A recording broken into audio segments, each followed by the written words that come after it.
अगर मैं कहूँ कि इंडिया में आप जितना नॉर्थ की तरफ जाओगे आपको गरीब लोग ज्यादा मिलेंगे और जितना साउथ की तरफ बढ़ोगे आपको अमीर लोग ज्यादा दिखेंगे। आई नो सुनने में ये बहुत ही अजीब लगता है। किसी देश में अमीर और गरीब लोगों का होना कोई डिफरेंट बात नहीं है, लगभग हर देश में ऐसा होता है। बट ऐसे ज्योग्राफिकली अमीर और गरीब का डिवाइड होना बहुत ही सरप्राइजिंग और इंटरेस्टिंग है। बोलने से क्या होता है, इस चीज को प्रूव करने के लिए हमें डेटा चाहिए। कितने पैसों के बाद एक आदमी अमीर बनता है इसकी कोई डेफिनेशन नहीं है, पर कितने कम पैसे होने पर कोई गरीब हो सकता है इसकी डेफिनेशन है। इंडिया में से बिलो पॉवर्टी लाइन कहते हैं, मतलब जो इंसान एक साल में 27,000 रुपए या उससे कम कमा रहा है, यानी एक दिन में सिर्फ 75 रुपए या उससे कम कमा रहा है, उसे हम गरीब कह सकते हैं। तो देख लेते हैं इंडिया में कहाँ कितनी गरीबी है। लेकिन उससे पहले ये नाम सुनिए और बताइए ये लोग कौन से इंडियन स्टेट से हैं। शिव नडार, मिस्टर नारायण मूर्ति, लक्ष्मी मित्तल और गौतम अदानी, इन सब नाम को किसी इंट्रोडक्शन की जरूरत नहीं है। ये लोग इंडिया के सबसे अमीर इंसानों में गिने जाते हैं। पर अमीर होने के साथ एक और फैक्टर है जो इन सब में कॉमन है, और वो ये है कि ये इंडिया के या तो साउथ, सेंट्रल या फिर वेस्टर्न इंडिया से बिलोंग करते हैं। और भी हैरानी की बात यह है कि ईस्टर्न या फिर नॉर्दर्न इंडिया में से ऐसा कोई भी नहीं है जो इंडिया के टॉप 10 रिच की लिस्ट में आ सके, यानी कि कोई अंबानी या टाटा जैसा इंडस्ट्रियलिस्ट। तो फाइनली ये रहा डेटा। इंडिया के supreme planning authority NITI Aayog ने 2021 में गरीबी के ऊपर जो रिपोर्ट निकाली है उसमें बिहार, झारखंड, उत्तर प्रदेश, मेघालय, असम एक्सेट्रा जैसे नॉर्थ के स्टेट्स में गरीबी ज्यादा है, जबकि पौंडीचेरी, केरला, आंध्रा, कर्नाटका, तमिलनाडु जैसे साउथ के स्टेट्स में गरीबी कम है। हालांकि नॉर्थ के कुछ स्टेट्स जैसे कि दिल्ली या चंडीगढ़ में गरीबी कम दिखाई दे रही है। पर अगर हम ये देखें कि 25% से ज्यादा गरीबी कौन से स्टेट में है तो हमें सिर्फ नॉर्थ के स्टेट्स ही दिखाई देंगे। पर ऐसा है क्यों? 2022 में इंडिया की टोटल पॉपुलेशन थी 141 करोड़। अब इस इंडिया की टोटल पॉपुलेशन डिस्ट्रीब्यूशन में भी एक बैलेंस है, और वो ये है कि इंडिया के लगभग 50% लोग नॉर्दर्न और ईस्टर्न इंडिया में रहते हैं, जबकि बाकी 50% वेस्ट, सेंट्रल या साउथ इंडिया में रहते हैं। यानी कि ह्यूमन रिसोर्स दोनों साइड में ऑलमोस्ट बराबर है। फिर भी साउथ और सेंट्रल इंडिया में लोग ज्यादा अमीर हैं और नॉर्थ और ईस्टर्न इंडिया में गरीब हैं। इसके रीजन को हम डेटा की मदद से देखते हैं। देखिए, किसी भी देश की अगर इकोनॉमिक सिचुएशन हमें समझनी है तो हमें उसे जीडीपी की टर्म्स में समझना पड़ेगा। जैसे कंट्रीज की जीडीपी होती है, एग्जैक्टली वैसे ही हम स्टेट्स की जीडीपी भी कैलकुलेट कर सकते हैं। इंडिया में टोटल 28 स्टेट हैं और 8 यूनियन टेरिटरीज हैं। अगर हम स्टेट वाइज जीडीपी देखें तो हमें कुछ ऐसी पिक्चर दिखाई देगी।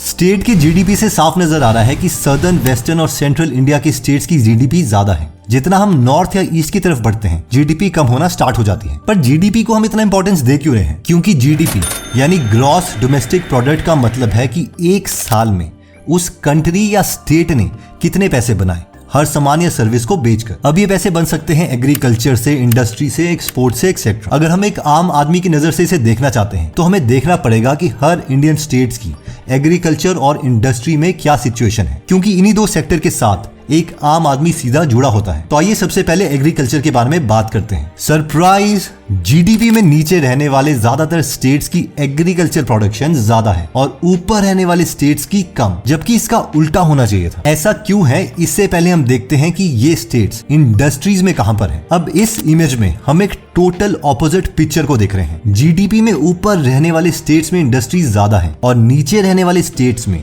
इंडस्ट्रीज कम है। मतलब नॉर्थ के और ईस्ट के जो स्टेट्स हैं वो ज्यादा डिपेंडेंट है एग्रीकल्चर के ऊपर, और साउथ, सेंट्रल और वेस्टर्न जो स्टेट्स हैं वो ज्यादा डिपेंडेंट है इंडस्ट्रीज के ऊपर। अगर हम सिर्फ साउथ के 5 स्टेट्स की इंडस्ट्रीज को कंबाइन कर दें तो उनमें 1447 इंडस्ट्रीज पार्क हैं, जो कि पूरे इंडिया का 37% है। इस डेटा से क्लियर है कि जहां पर इंडस्ट्रीज ज्यादा है वो इंडियन स्टेट्स में वेल्थ भी ज्यादा है, क्योंकि इंडस्ट्रीज एम्प्लॉयमेंट अपॉर्चुनिटीज क्रिएट करती है, इकोनॉमी में ग्रोथ लाती है और इसका सीधा असर स्टेट की डेवलपमेंट पर पड़ता है। वहीं एग्रीकल्चर नेसेसरी तो है लेकिन उसकी अपनी कुछ लिमिटेशन है। फर्स्ट, एग्रीकल्चर नेचुरल फैक्टर्स पर डिपेंडेंट है, जैसे कि वेदर, क्लाइमेट, सॉइल कॉम्पोजिशन और इसके साथ साथ नेचर पर भी, यानी बारिश पड़ेगी या सूखा रहेगा। इसलिए एग्रीकल्चर प्रोडक्शन अनप्रेडिक्टेबल है। अगर प्रोडक्शन कम हुआ तो इनकम भी कम ही होगी। सेकेंड, एग्रीकल्चर प्रोडक्शन कम या ज्यादा हो रही है, ये इस पर भी डिपेंड करता है कि एडवांस मेथड यूज किए जा रहे हैं कि नहीं। हालांकि ग्रीन रेवोल्यूशन के बाद इंडिया की एग्रीकल्चर में खास ग्रोथ हुई थी,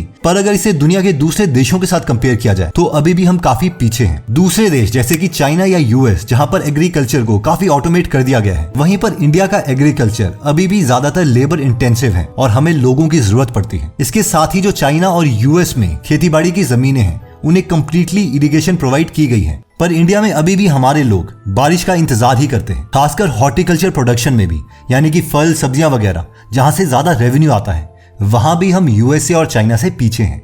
थर्ड, एग्रीकल्चर सीजन पर भी डिपेंडेंट है, यानी कि खेती से जुड़े हुए लोगों के पास पूरे साल एम्प्लॉयमेंट नहीं है। एग्रीकल्चर में सिर्फ उन्हें उस सीजन में ही एम्प्लॉयमेंट मिलती है। फॉर एग्जाम्पल, जो लोग चावल या गेहूं की खेती बाड़ी कर रहे हैं, दूसरे वक्त इनकम जनरेट करने के लिए ये लोग कुछ और चीजें करते हैं। For example, Mahatma Gandhi, NREGA etcetera. Fourth, इसके साथ है मिडलमैन की प्रॉब्लम। खेत में किसान जो उगाते हैं वो मार्केट तक पहुंचते ही बीच में आ जाते हैं मिडलमैन। ये वो लोग हैं जो किसानों से कम दाम पर अनाज खरीदते हैं और उन्हें ज्यादा क्वांटिटी में जमा कर बाद में महंगे में बेच देते हैं। इससे ज्यादा फायदा मिडलमैन की पॉकेट में जाता है, ना कि किसान की पॉकेट में, जिसकी वजह से किसान को कम दाम मिलता है। इस प्रॉब्लम को एक प्रैक्टिकल एग्जांपल से समझते हैं। हाल ही में फार्मर प्रोटेस्ट को लेकर काफी शोर हुआ था। किसानों की बहुत सारी अपील में एक अपील थी कि इस मिडलमैन को हटाना। उस वक्त सामने आया था हरियाणा के यमुनानगर में रहने वाले किसान श्याम सुंदर मेहता जी की बातें। उन्होंने कहा था कि जब किसान मंडी में अपनी फसल बेचने जाते हैं तो उन्हें वो फसल मिडलमैन को बेचनी पड़ती है। ये मिडलमैन गवर्नमेंट इंस्पेक्टर के साथ मिलके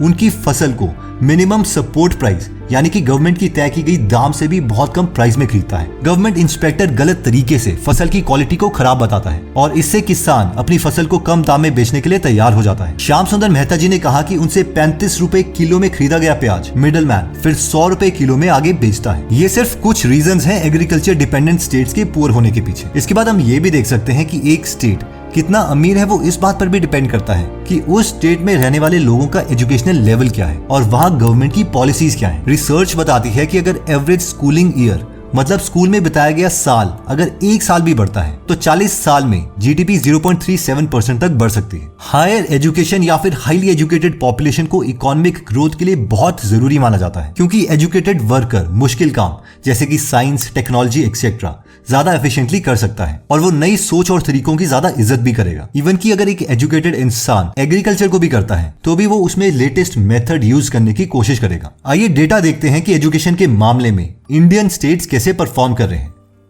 कंपैरिजन साफ है। महाराष्ट्र, आंध्रा, तमिलनाडु, केरला, गुजरात जैसे स्टेट्स जो कि जीडीपी में आगे थे, वहां पर ग्रेजुएटेड पॉपुलेशन रेट भी ज्यादा है। यानी इससे ये चीज क्लियर है कि हायर एजुकेशन रेट्स और इंडस्ट्रियलाइजेशन स्टेट की इकोनॉमिक ग्रोथ के लिए बहुत इंपॉर्टेंट है। अब हम में से कई लोग सोच रहे होंगे कि इंडिया तो एक ही कंट्री है, फिर कुछ स्टेट्स में एग्रीकल्चर ज्यादा हो रहा है और कुछ स्टेट्स में कम।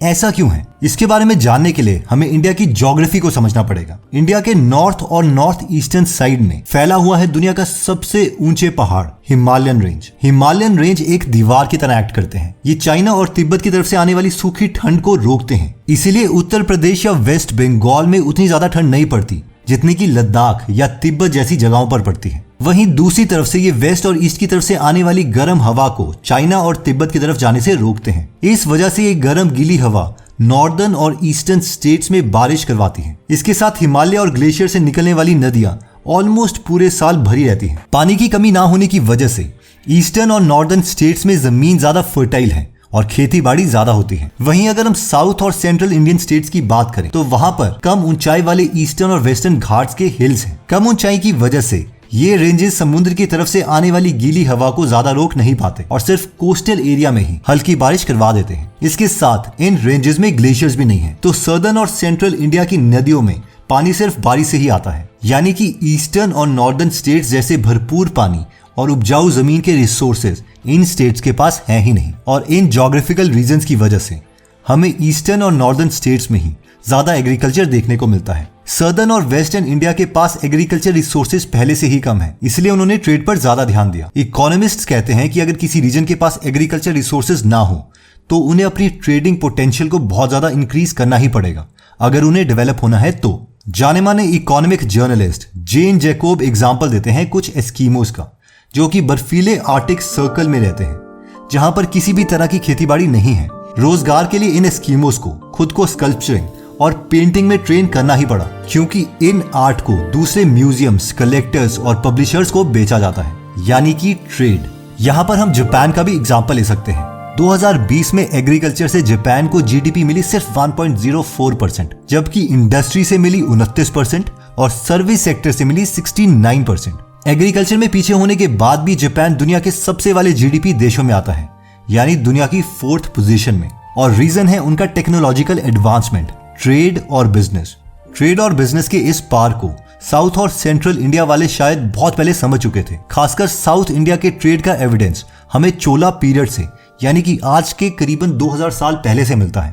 इतिहास से हमें पता चलता है कि उस वक्त साउथ इंडिया अपने सी के रास्तों का इस्तेमाल करते हुए स्पाइस और कॉटन की ट्रेडिंग दुनिया के दूसरे देशों के साथ करता था। मॉडर्न टाइम में भी उन्होंने ट्रेड को प्रायोरिटी दी और उसका एक एग्जाम्पल है आज का Bangalore. Silicon city of India कहा जाने वाले इस बैंगलोर में इंडिया का टेक्नोलॉजिकल हब है। गूगल, माइक्रोसॉफ्ट, एडोबी जैसी बड़ी बड़ी बाहर की कंपनियों से लेकर यहाँ पर इसरो, इन्फोसिस, HCL जैसी इंडियन टेक्नोलॉजी जायंट्स हैं।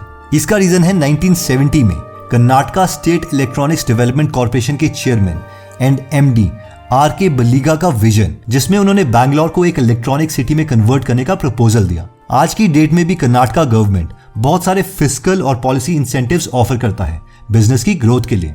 डेफिनेटली गवर्नमेंट की जो पॉलिसीज हैं वो स्टेट को इंप्रूव करने में बहुत मैटर करती हैं। वहीं अगर हम नॉर्थ और ईस्ट के स्टेट्स की बात करें तो हमें कुछ ऑपोजिट एग्जांपल्स देखने को मिलेंगे, जैसे कि वेस्ट बंगाल। 2006 में टाटा वेस्ट बंगाल के सिंगूर में अपना नैनो प्रोजेक्ट शुरू करना चाहती थी। उन्होंने लैंड भी ले लिया, लेकिन पॉलिटिकल डिस्टर्बेंस और गवर्नमेंट की तरफ से सिचुएशन को ना हैंडल करने की वजह से उन्हें ये प्रोजेक्ट बंद करना पड़ा और नैनो प्रोजेक्ट को गुजरात के सनंद में शिफ्ट करना पड़ा।